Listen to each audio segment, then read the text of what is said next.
Hello दोस्तों, कैसे हैं आप सभी का स्वागत है एमएम मैथ स्टडी में। आज ही हमारा प्रैक्टिस सेट नंबर 39 है और इसमें हम देखने वाले हैं मैथ के इम्पोर्टेंट सवाल जो आपके SSC, railway, Delhi police, all government exam, कोई सा भी गवर्नमेंट एग्जाम हो उन सभी के लिए ये वीडियो बहुत ही महत्वपूर्ण होने वाली है। इसमें जो भी सवाल है वो आपके एग्जाम में देखे जाएंगे। तो चलिए वीडियो को शुरू करते हैं और पहले सवाल की तरफ चलते हैं। ये अपने पास सवाल नंबर 1 है। दो संख्याओं का अनुपात 3:4 है और उनका महत्तम 4 है। उनका एलसीएम क्या होगा, ये हमसे पूछा गया है। तो चलिए देखते हैं इसको कैसे करेंगे।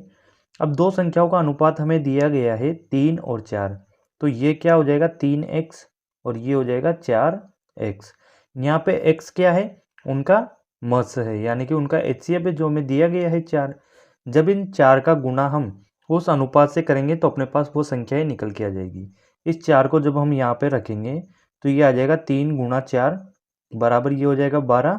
ये आगे अपने पास एक संख्या, दूसरी संख्या क्या हो जाएगी 4 और x की जगह हम रख देंगे 4 यानी कि 16। ये अपने पास में दो संख्याएं निकल के आ गई 12 और 16। अब हमसे क्या पूछा गया है, उनका लसागु क्या है। तो आपको पता होगा एलसीएम कैसे निकालते हैं। जैसे हमने ये दो संख्याएं ले ली 12 और 16, यहाँ से 2 से इसको भाग करेंगे तो ये आ जाएगा 6 और 8। फिर वापस ये 2 से भाग हो रहा है तो ये आ जाएगा 3 और 4।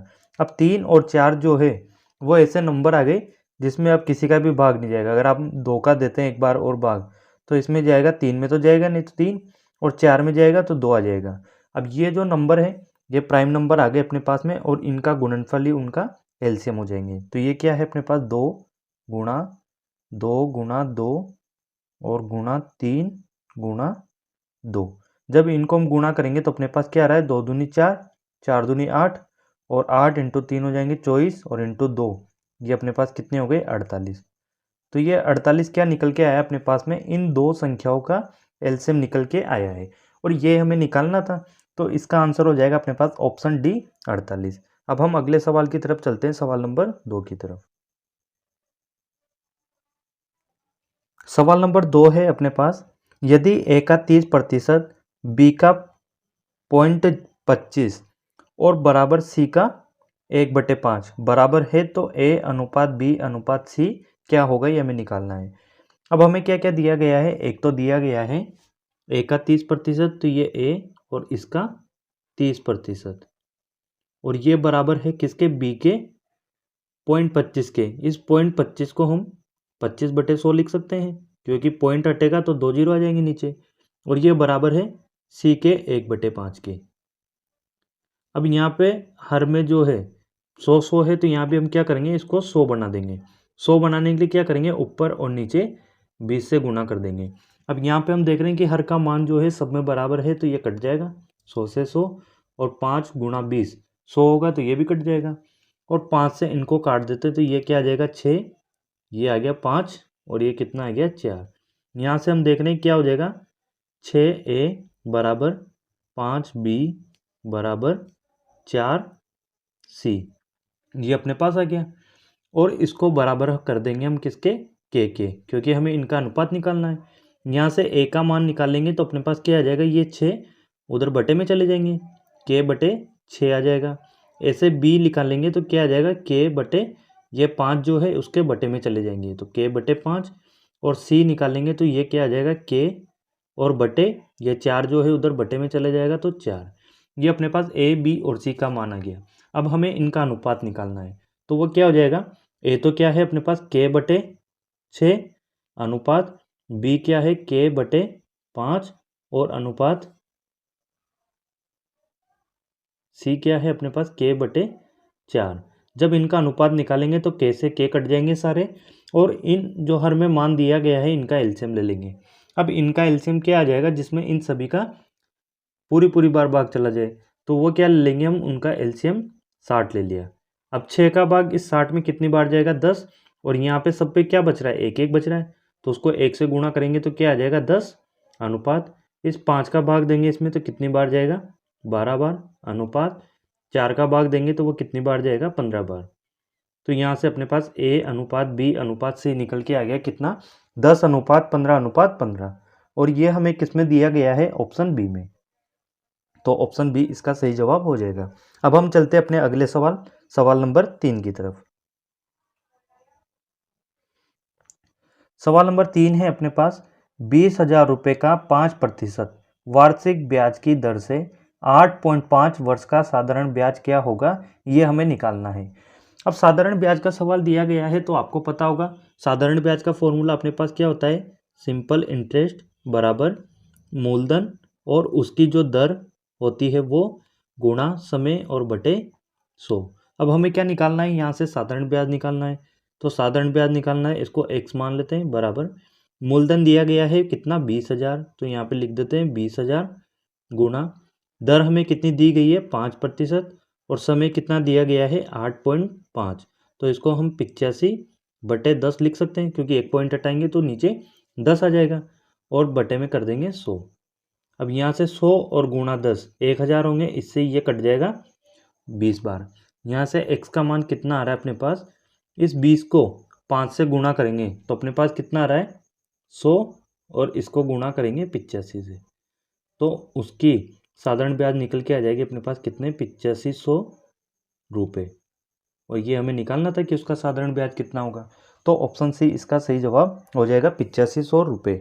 अब हम देखेंगे अगला सवाल, सवाल नंबर 4।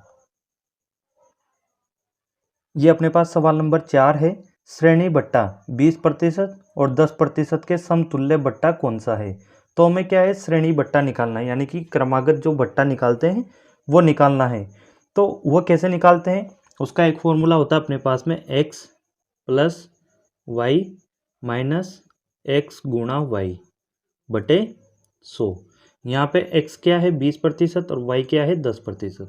इनके मान को यहाँ पे लिखेंगे तो यहाँ क्या आ जाएगा 20 + 10 - 20 गुणा 10 बटे 100।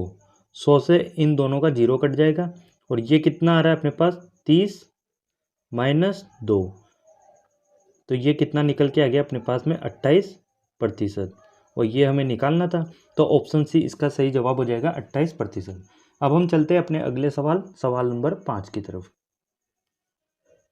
5वां सवाल है जो कि बहुत अच्छा है और एग्जाम में कई बार पूछा गया है, तो चलिए देखते हैं इसको। अब इसमें क्या बोला गया है, प्रकाश विमल की तुलना में 3 गुना कार्यकुशल कारीगर है तथा किसी कार्य को करने में विमल से 10 दिन का कम समय लेता है, उसी कार्य को करने में विमल कितने दिन लेगा। अब हमें क्या है, एक तो इनके कार्यकुशलता का अनुपात दिया गया है क्या, प्रकाश और विमल।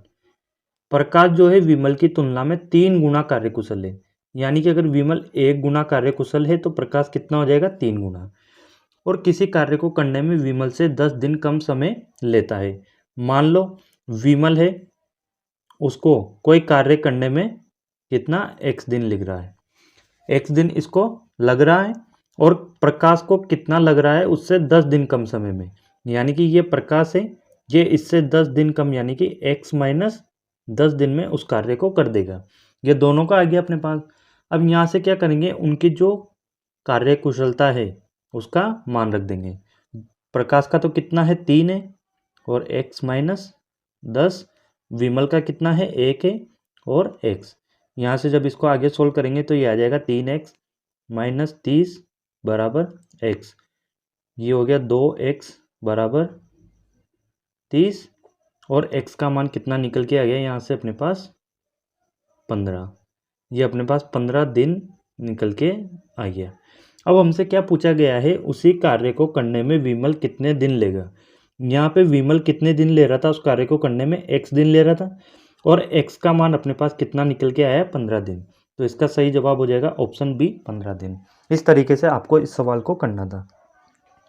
यहाँ तक अगर वीडियो आपको अच्छी लगी हो तो वीडियो को लाइक करना और चैनल को सब्सक्राइब करना। अब चलते हैं अपने सवाल नंबर 6 की तरफ। सवाल नंबर 6 है, किसी वस्तु पर अंकित मूल्य 500 रुपये है, उस पर 10% की छूट देने के बाद 20% का लाभ अर्जित होता है, उसका क्रय मूल्य क्या होगा, हमें उसका क्रय मूल्य निकालना है। अब इस तरीके के सवाल में अगर अंकित मूल्य और क्रय मूल्य वाला जो सवाल है तो इनका एक फॉर्मूला है अपने पास, वो क्या है वो आपको याद रखना है। ये होता है अपने पास एमपी, एमपी मतलब उसका मार्क प्राइस, उसका अंकित मूल्य, बटे सीपी, सीपी का मतलब है यहाँ पे कॉस्ट प्राइस, उसका क्रय मूल्य, बराबर यहाँ पे क्या आएगा। अब नीचे हमने सीपी लिया है तो इधर ऊपर क्या आएगा, यानी कि क्रय मूल्य पे लाभ और हानि होता है, तो यहाँ आ जाएगा लाभ या हानि जो भी हो रही है वो हम यहाँ पे लिखेंगे, और बटे इधर ऊपर मार्क प्राइस उसका अंकित मूल्य है, और अंकित मूल्य पर हम क्या करते हैं, छूट देते हैं, डिस्काउंट देते हैं, वो क्या आ जाएगा, इधर नीचे आ जाएगा अपने पास डिस्काउंट। अब इसमें मान रखेंगे अंकित मूल्य कितना दिया गया है, हमें 500 रुपये, क्रय मूल्य हमें निकालना है तो इसको लिख देते हैं सीपी, लाभ या हानि कितनी हो रही है 20% की, और 20% की हानि होती है या लाभ होता है तो उसको हम कैसे लिखते हैं, 100 में से प्लस या माइनस करके। यहाँ पे क्या हो रहा है, लाभ हो रहा है तो इसको क्या लिखेंगे, 100 में 20% की वृद्धि करके 120, और डिस्काउंट कितना दिया गया है 10% का, तो इसको भी कैसे लिखेंगे हम, 100 में से 10 माइनस करके, यानी कि 90। अब इसको सोल्व कर लेते हैं, 0 से 0, 3 से इसको काटेंगे 3 बार, 3 से कटेगा 4 बार, और 4 से इसको काटेंगे तो कितनी बार कटेगा, 125। अब हमें 3 से गुणा करना है 125 का, तो अपने पास इसका क्रय मूल्य निकल के आ जाएगा कितना, 375 रुपये। तो अपने पास क्या आ गया, ऑप्शन डी इसका सही जवाब आ गया, 375 रुपये। अब हम चलते हैं अपने सवाल नंबर 7 की तरफ। सवाल नंबर 7 है अपने पास, एक व्यक्ति ने एक पुराना स्कूटर 6,000 रुपये में खरीदा तथा इसकी मरम्मत पर 500 रुपये खर्च किए। उसके बाद उसने क्या किया, इसे 7,020 रुपये में बेच दिया। उसका लाभ प्रतिशत कितना है ये हमें बताना है। अब सबसे पहले उसने क्या किया कि कोई पुराना स्कूटर है, ये गया स्कूटर लेने के लिए, और इसने उस स्कूटर को कितने में खरीदा, 6,000 रुपये में। बाद में इसको पता चला कि अपने जो स्कूटर खरीदा है अभी तो इस पर मरम्मत करवानी पड़ेगी, यानी कि उसमें जो भी ऑयल वगैरह जो भी है वो डलवाना पड़ेगा, तो उसके लिए इसने 500 रुपये और इस पर खर्च किए। तो अब ये स्कूटर इसको कितने का पड़ गया, 6,500 रुपये का पड़ गया। ये इसका क्या हो गया, क्रय मूल्य। भाई उसने जितना उस पर मरम्मत में लगाया वो भी तो उसकी कॉस्ट प्राइस में जुड़ेगा, तो ये आ गया अपने पास उसका क्रय मूल्य। अब इसने बाद में क्या किया, कुछ टाइम बाद उसको बेच दिया कितने में, 7,020 में। 7,020 में इसने क्या किया, उस स्कूटर को बेच दिया, ये उसका हो गया सेलिंग प्राइस, उसका विक्रय मूल्य। अब हमसे उसका लाभ प्रतिशत पूछा गया है। लाभ प्रतिशत क्या होता है, आपको पता होगा कि परसेंटेज प्रॉफिट जो हम निकालते हैं वो होता है अपने पास एसपी माइनस सीपी बटे सीपी और गुणा 100। ये अपने पास क्या होता है, परसेंटेज प्रॉफिट होता है।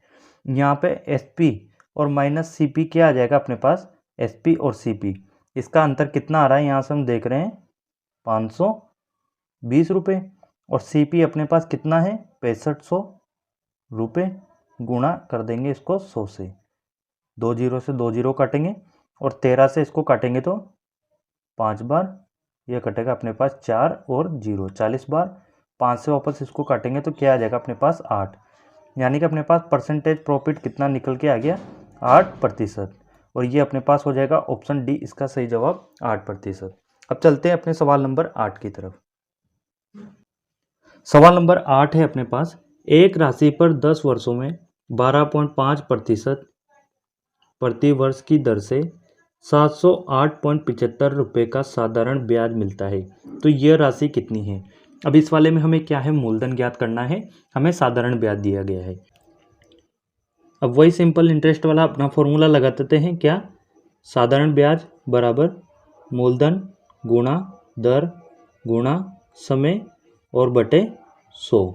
इसमें मान रख देंगे हम, हमें इस बार क्या है, साधारण ब्याज दिया गया है, हमें मूलधन उसका निकालना है, तो क्या करेंगे, साधारण ब्याज की जगह लिख देते हैं 708.75 बराबर मूलधन हमें ज्ञात करना है तो P, और दर हमें कितनी दी गई है 12.5%, गुणा समय कितना दिया गया है 10 वर्ष बटे 100। अब इसको आगे सोल्व कर लेते हैं, ये पॉइंट हटाएंगे तो कितना आ जाएगा अपने पास यहाँ पे 10, और इसी तरीके से ये पॉइंट हटाएंगे तो 100, 100 से 100 काट देंगे और 10 से 10 काट देंगे। P का मान यहाँ से कितना आ जाएगा, इस 125 से जब हम इसको काटेंगे तो अपने पास निकल के आ रहा है कितना, ये आ जाएगा अपने पास ₹67 और ये हमें दे रखा है किसमें, ऑप्शन सी में, तो ऑप्शन सी इसका सही जवाब हो जाएगा। अब हम देखते हैं अगला सवाल अपना, सवाल नंबर 9। सवाल नंबर 9 है, लकड़ी के एक बक्से की माप 20 सेमी गुणा 12 सेमी गुणा 10 सेमी है, यानी कि उसकी लंबाई, चौड़ाई और ऊंचाई का माप दिया गया है और लकड़ी की मोटाई दी गई है हमें 1 सेमी। इस बक्से को बनाने में लकड़ी का आयतन घन सेमी में क्या है, ये हमें निकालना है। अब इसको हम कैसे करेंगे कि जैसे मान लो अपने पास में कोई घन है, घनाभ, ये हमने बनाया है बक्सा, इसकी साइज है, लंबाई, चौड़ाई और ऊंचाई जो दी गई है, और इसमें जो लकड़ी यूज की गई है उसकी मोटाई है कितनी, 1 सेमी की। यानी कि ये लकड़ी जो है इधर भी और इधर, इधर और इधर, इधर जो है वो 1 सेमी मोटी है। तो पहले हम क्या करेंगे, इसमें जो ये बाहरी वाला भाग है इसका आयतन निकालेंगे और फिर ये जो आंतरिक वाला है इसका आयतन निकाल के इसमें से माइनस कर देंगे। तो अपने पास जो ये बीच की जगह बची है ये वाली, इसका मान आ जाएगा जो कि उसमें लकड़ी यूज की गई है उसका आयतन निकल के आ जाएगा। तो पहले क्या करेंगे, बाहरी भाग जो है उसका तो हमें दी गई है लंबाई, चौड़ाई, ऊंचाई, तो इसका आयतन निकाल लेंगे और वो क्या होता है अपने पास, लंबाई गुणा उसकी चौड़ाई और गुणा उसकी ऊंचाई। इसमें हम मान रखेंगे तो ये क्या हो जाएगा, 20 गुणा 12 और गुणा 10, और इसमें से माइनस करेंगे क्या, उसका आंतरिक वाला। अब आंतरिक में क्या करेंगे, जैसे पूरी लंबाई इसकी कितनी थी, 20 है, उसमें से 1 मीटर, एक जो 1 सेमी है यहाँ पे, वो क्या है, उसकी जो लकड़ी दी गई है उसकी मोटाई है, और 1 सेमी इधर है, दोनों तरफ की मिला के 1 + 1, ये मिला के जो 2 सेमी उसकी मोटाई है वो इसमें से माइनस कर देंगे। तो अपने पास लंबाई कितनी निकल के आ रही है, 18, ये लंबाई आ गई। उसी तरीके से उसकी चौड़ाई जो है वो भी 2 सेमी माइनस हो जाएगी, और चौड़ाई कितनी है यहाँ पे 12, तो ये कितनी हो जाएगी, 10। उसी तरीके से क्या करेंगे, उसकी ऊंचाई भी माइनस कर देंगे। ऊंचाई कितनी दी गई थी, 10, उसमें से 2 माइनस होगा तो कितनी हो जाएगी, 8 हो जाएगी। तो अपने पास में ये जो भुजाएं निकल के आई है ये क्या है, उस बक्से की आंतरिक वाली, जो आंतरिक भुजा है उसकी लंबाई, चौड़ाई और ऊंचाई निकल के आ गई। वो क्या हो जाएगी अपने पास में, इसको इसमें से माइनस कर देंगे, तो 18 गुणा 10 और गुणा 8। अब इसको सोल्व कर देंगे तो ये कितने आ जाएगी, 12 दूना 24, 2400, और इसमें से माइनस करेंगे इसको तो ये कितना आ जाएगा, 4 और 6, 14, और ये हो गया 1440। जब इसको हम इसमें से माइनस करेंगे तो अपने पास क्या आ रहा है, 960 सेंटीमीटर क्यूब। ये आ गया अपने पास में उस लकड़ी का आयतन निकल के, और ये दे रखा है हमें किसमें, ऑप्शन बी में, तो ऑप्शन बी इसका सही जवाब हो जाएगा। अब देखेंगे हम अगला सवाल, सवाल नंबर 10, जो कि अपना आखिरी सवाल है। ये अपना आखिरी सवाल है और इसमें क्या बोला गया है, ये अपना आखिरी सवाल है और इसमें क्या बोला गया है, एक ठोस बेलन के आधार की त्रिज्या तथा ऊंचाई का योग 37 मीटर है। यदि बेलन का संपूर्ण पृष्ठ 1628 वर्ग मीटर हो तो इसका आयतन कितना है, ये हमें निकालना है। अब हमें इसका आयतन निकालना है, और आयतन को आपको पता होगा क्या होता है, बेलन का πr²h, ये अपने पास आयतन होता है और हमें यही निकालना है। अब हमें क्या क्या चीज़ दी गई है, एक तो उसकी त्रिज्या और ऊंचाई का योग दिया गया है, त्रिज्या r और ऊंचाई h, इसका योग दिया गया है कितना, 37 मीटर। और एक आगे क्या बोला गया है, इसका संपूर्ण पृष्ठ क्षेत्रफल। तो संपूर्ण पृष्ठ क्षेत्रफल क्या हो जाएगा बेलन का, 2πr/h और प्लस 2πr²। अपने पास जो ये बेलन होता है ये वाला, ये तो इसका जो पृष्ठ क्षेत्रफल होता है वो तो होता है 2πrh, और जो दो बेलन की तरफ ये जो 2 सर्किल रहते हैं इसका भी तो जुड़ेगा, एक का होता है πr², 2 का क्या हो जाएगा, 2πr², और इसका मान दिया गया है हमें कितना, 1628।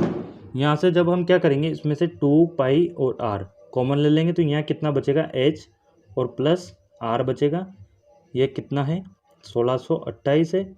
आर प्लस वेच की वैल्यू अपने पास है 37, इसमें मान रख देंगे 2 गुणा 22/7 गुणा आर का मान हमें निकालना है और इसका मान दिया गया है आर प्लस एच का मान कितना अपने पास 37 है बराबर 1628।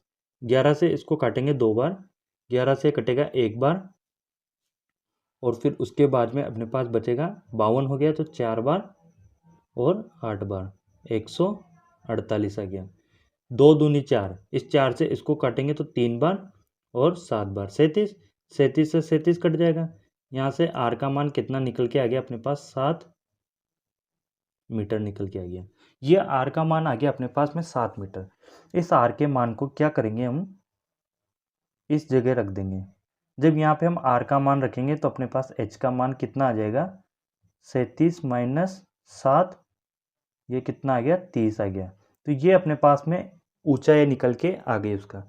अब अपने पास में आर का मान भी है, अपने पास एच का मान भी है, तो हम क्या इसका आयतन निकाल सकते हैं, रख देंगे इसमें मान।